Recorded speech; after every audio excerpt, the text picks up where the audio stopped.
Hey dudes, I'm Hilah, and today on Hilah Cooking we're making super fudgy, extra dense, extra chocolatey 5-nut brownies. You can use any nuts that you want, but I'll show you the kind of nuts that I like.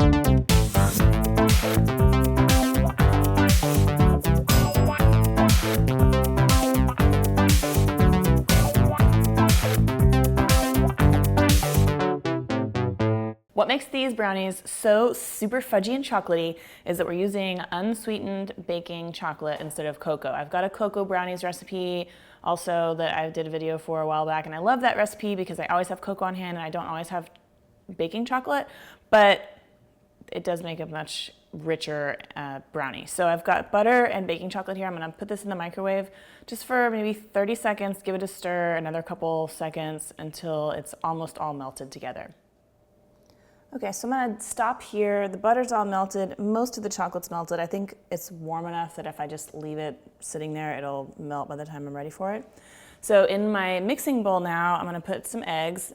And most brownie recipes too, you can do them by hand. And you could do this one by hand if you don't have a mixer, but I think you do end up with a better result if you really get the egg and the sugar emulsified. So we'll get these mixed up a little bit. And then I'm gonna gradually add the sugar while it's mixing, and we're gonna let that mix on medium heat. I always do that. On medium speed for probably a couple of minutes until it's really nice and fluffy, and you'll see what it looks like at the end.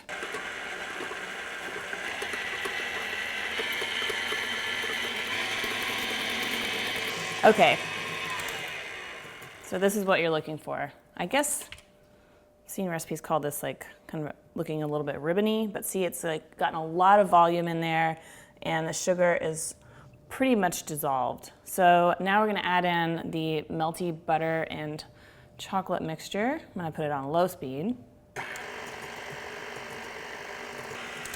Okay, once that's all mixed in, we can add vanilla.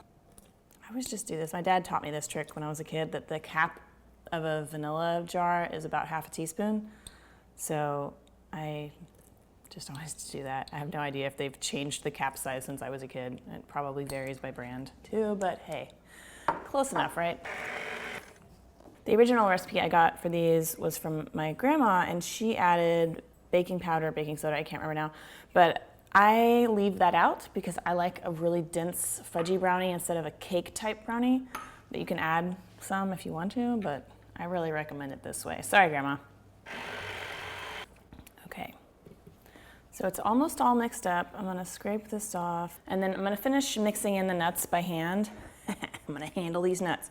So I am using roasted salted nuts. There's no other salt in the recipe, so don't be weirded out by it. It's really good. I'm using almonds, macadamia nuts, peanuts, cashews, and filberts, which is another name for hazelnut. My mom always called them filberts, I don't know.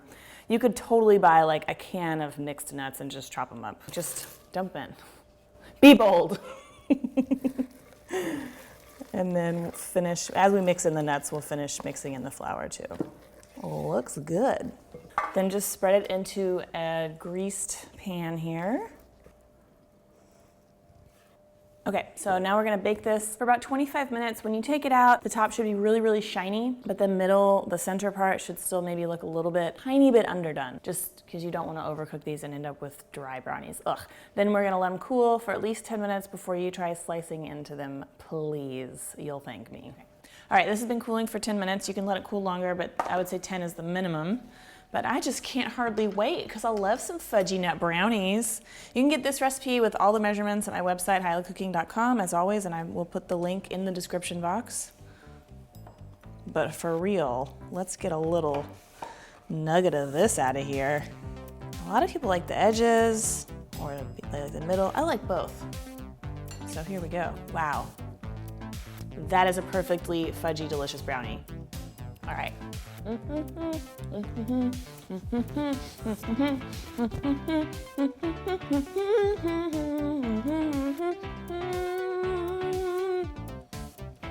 have to say that the brownie song may be my worst song yet. Thank you so much for watching. I hope you make these this weekend. If you do, take a picture, tag me on Instagram or Twitter. I love to see what you make. Don't forget to subscribe, and I will see you next week. Bye.